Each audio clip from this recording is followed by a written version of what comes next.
Hi, I'm Paula, and I've been working on my Create This Book 3 for a little while now, but I have a problem. I was excited about it when I started doing the covers, and I just jumped in to do it.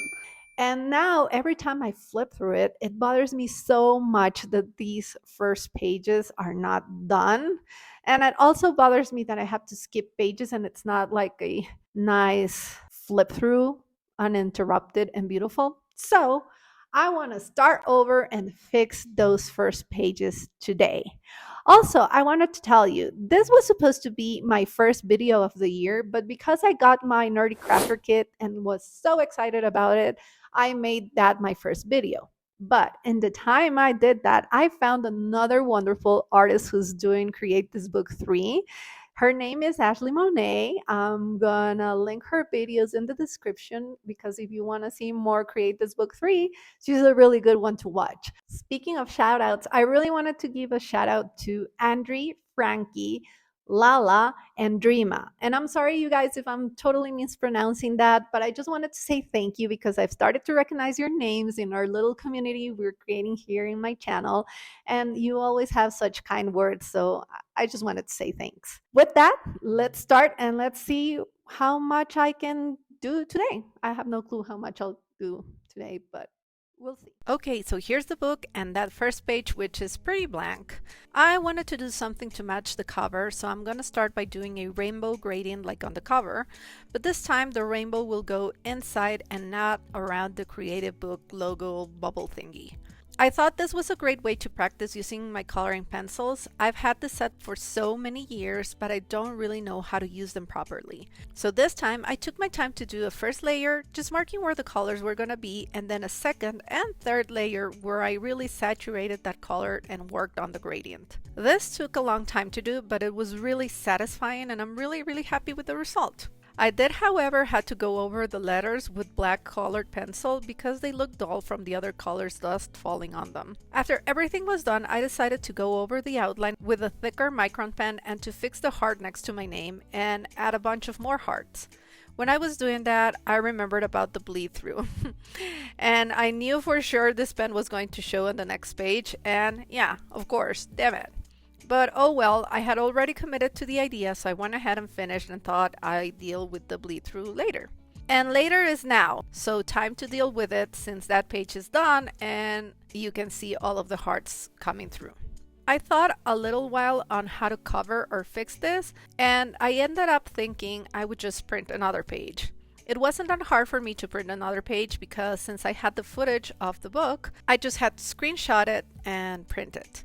Now, before working on the new printout, I did went ahead and created a second rainbow gradient inside the box because I want to have a little interactive moment for this page, just to give a sense of how I'm using like book, just like the hearts in the cover clue to what you'll find inside, since I really do love hearts. I wanted to put black paper on top of the box, but I didn't have any, so I just painted black with my alcohol markers. And then I drew a heart in the middle, which I then cut out, as well as this slit in the bottom. I made this little T-shaped piece of pink paper to slide in and out and reveal the heart, and I thought I would add some double-sided tape so it will be easier for the paper to stay in its place. I glued the page into the book with the pink cardstock already in the back, ready to move. And I added one of those little phrases that I love and inspire me, and I love them because they remind me about the good things in life.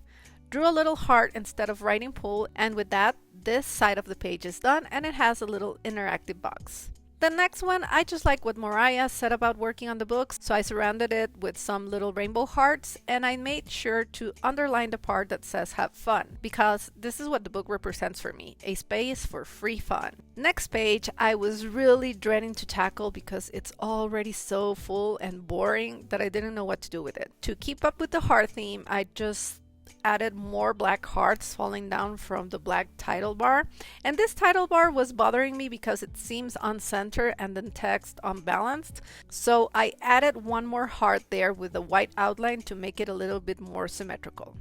That was it for this really simple page, and it was time to face the one that I neglected the most when I started my book. I just quickly filled in the text spaces and was done with it, so I didn't follow the prompt at all. The page says to decorate with things that remind you of new beginnings, and I did nothing on it. And now I want to, so I need to bring in a new piece of paper to cover the wonky writing.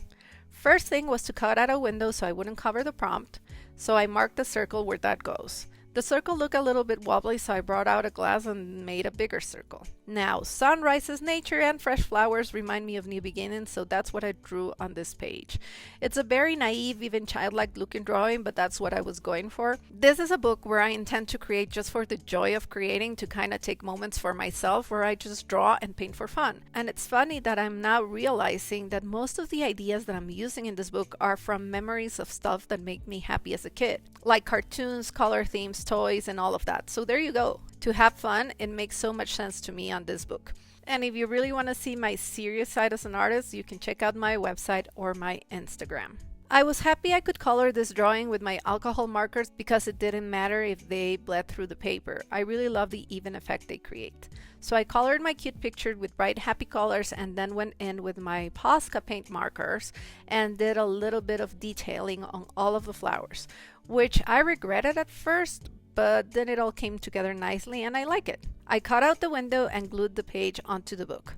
Using that extra space from the bigger circle, I wrote my beginning date. I also brought in this purple piece of paper to create a flower, and I'm going to use this flower as an interactive part. So I also cut out a little circle, which is going to be my paper hinge. And if you want to see how I make these paper hinges, you can check it out on this video here, where I used it for the first time and I explain it in more detail. I punch a hole in the middle of my flower so the paper hinge can go through, and glue the paper hinge in place, making sure the petals can move properly. Now, to make sure my hinge doesn't get stuck when I cover it, I take 2 pieces of Scotch tape for the little legs of the hinge to stick on. With the sticky side of the tape up, I stick the hinge on and leave the rest of the tape to stick to the circle that I made that goes on top. On the circle I prepared already, I wrote my goals for the book again, and I think it looks much better this way. I really like how this turned out. It's very joyful and childlike, and it works. Okay, so now it's time to go through the book, and here are my first prompts where I regret covering the words, but oh well, I'm finding my rhythm and preferences as I go. Now let's find the first empty page after all the stuff I've done, because I now want to try to work chronologically. And here it is, create a painting with the straw. I took this prompt literally, so I have a straw here and a glass with some water and soap, which I added paint to. And let me protect my surface. I have seen toddlers do this. We even did it for my daughter's birthday once. In theory, what you're supposed to do is blow bubbles with the paint, and then you take the paper and put it on top, and you kind of get a print from the bubbles. I tried and tried, but I never got it to work. My bubbles never got big enough or solid enough for me to get the print. And as I say this while editing, maybe I wasn't supposed to add water, just soap and paint. Maybe. In any case, in that moment, all I made was a huge mess, so I gave up and I decided to use the paint and the straw in an easier way. I thought I'd blow some stains on my paper and probably get some cute monsters that I could decorate, but as I blew my paint on the paper, it was obvious to me that no monster was coming from it, but instead I had something that looked like the trunk of a tree. So I let it dry and then paint over it with a color pencil. My intention was to only outline it, but I rapidly went overboard by creating shadows and grass, and I never stopped. I wanted to play with it still, so then I brought in a Posca marker to do the solid foliage. I didn't want the foliage to look the same as the tree because 1, it's already very whimsical and weird, and 2, I wanted to be super obvious the part that I made with the straw and paint.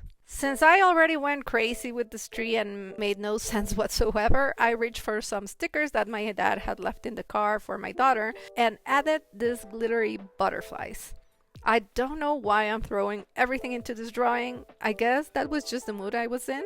I was on play and experimenting mode, just like a toddler with art supplies and a straw. So this is what I came up with.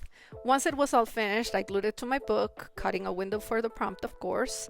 And it's weird looking, and I don't know how happy I am with it, but I had fun. Actually, more than fun, what I had was some time of no thinking and just relaxed play in which I made something. And now I have my book here and I can flip through the first page and have something going on every page. My favorite from the video is the one with the flower that spins, although I did love creating that gradient with color pencils. From now on, hopefully my prompts will be creating in order, and when I flip through my book, I'll see my evolution in it, with the bonus of not having blank pages in between creations, which for some reason bother me a lot. I have to admit though, I'm super intimidated by the 3 following prompts in the book. I have no ideas or inspiration for them. These are not ones I would have picked myself, so join me next week to see how I tackle these pages, which honestly I would have skipped. Like a comic page? What? I hope you enjoyed this video, and if you did, please let me know with a comment or liking or subscribing. Not only would you make me really happy, but it helps my channel, which, as you know, I'm trying to grow. Have the most wonderful day, and I'll see you next time. Bye!